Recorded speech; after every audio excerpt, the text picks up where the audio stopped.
Para sa Eat Bulaga Under TVJ Facebook page na may 3.8 million followers at sa It's Showtime na may 19 million followers. So sa oras na 12:39 PM, ang It's Showtime po ay may kasalukuyang segment na Laro-Laro Pick. Ito po ay yung elimination round ng Laro-Laro Pick, samantalang ang Eat Bulaga naman po ay Bulagaan. Eat Bulaga or Bulagaan. So dito ang It's Showtime po ay may 2,400 viewers, samantalang ang Eat Bulaga ay may 2,800 live viewers. So again, sa oras na 12:30 or 12:40 PM, ang It's Showtime po ay may 2,400 live viewers at ang Eat Bulaga naman po ay may 2,800 live viewers. So dito makikita po natin ang pagitan ng dalawang noontime show ay 400 viewers at lamang po dyan ang Eat Bulaga. So mapunta tayo sa TV Network YouTube channel ng dalawang noontime shows. So unahin natin ang It's Showtime under GMA Network YouTube channel na may 40.7 million subscribers at sa Eat Bulaga naman po under TV5 YouTube channel na may 2.69 million subscribers. Sa oras na 12:40 PM, ang It's Showtime po under GMA Network, sila po ay may 14,000 viewers.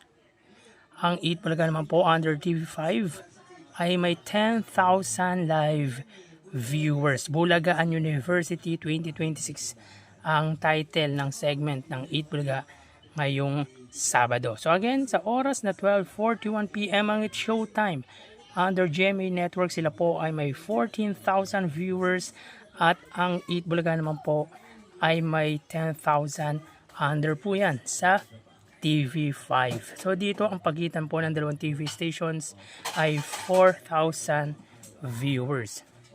So mapunta tayo sa main YouTube channel ng dalawang noontime shows para po sa It's Showtime na may 2.75 million subscribers at sa Eat Bulaga naman po under Eat Bulaga TVJ YouTube channel na may 1.74 million subscribers. So sa oras na 12:41 PM ang It's Showtime, sila po ay may 64,000 viewers.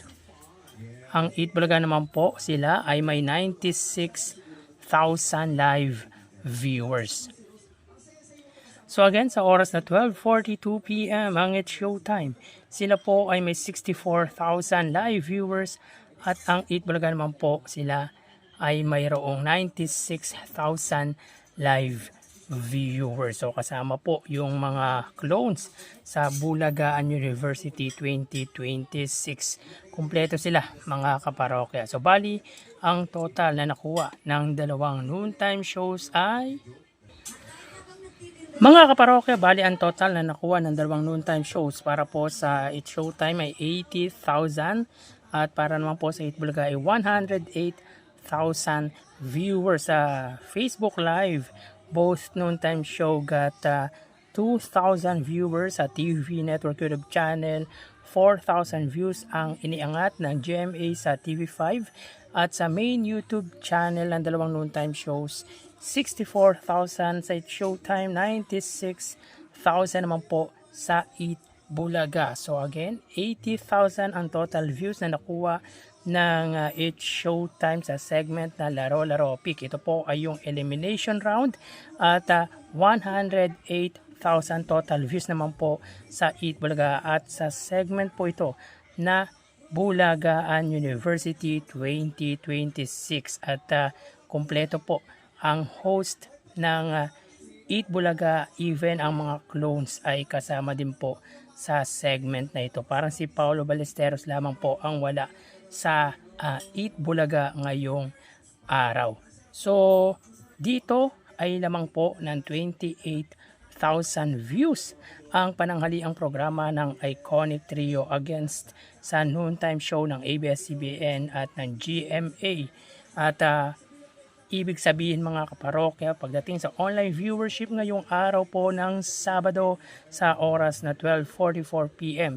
So alam naman po natin mga kaparokya na kapag araw ng Sabado ay special day po ito para sa mga pananghaliang programa dito sa bansa. At ito ang unang Sabado sa taong 2026.